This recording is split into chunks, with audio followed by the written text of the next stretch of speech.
Du bonheur au nirvana. Par Shoshun Morita, du temple Chokoji, préfecture de Shizuoka.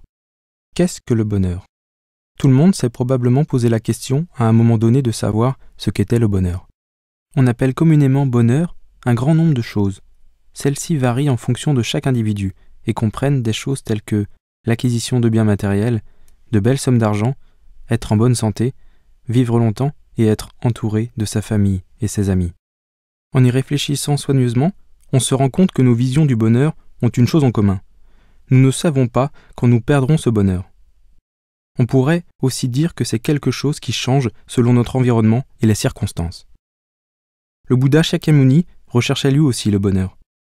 Cependant, le bonheur recherché par Bouddha était un bonheur qui ne changeait pas en fonction de l'environnement ou des circonstances de tout un chacun. Il recherchait ce que l'on appelle le nirvana. Le nirvana est la paix de l'esprit dans lequel le feu des désirs terrestres, états mentaux qui assombrissent l'esprit, a été éteint. Avidité, colère et ignorance des enseignements du Bouddha sont représentatifs de ces états mentaux. Il est difficile de supprimer le sentiment d'avidité, d'un désir sans fin et d'un cœur jamais satisfait. Parce que nous haïssons quelqu'un ou parce que les choses ne se passent pas comme nous le voudrions. Et voilà nos cœurs constamment irrités. En outre, malgré l'enseignement du Bouddha qui mène à la paix de l'esprit, nos cœurs sont toujours remplis de confusion et d'anxiété. Le bonheur que recherchait le Bouddha était celui d'un cœur tranquille, dépourvu d'avidité, de haine, de confusion ou d'anxiété.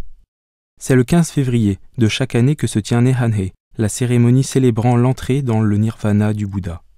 Cette cérémonie, qui commémore la mort du Bouddha Shakyamuni, a lieu dans de nombreux temples dans le monde entier.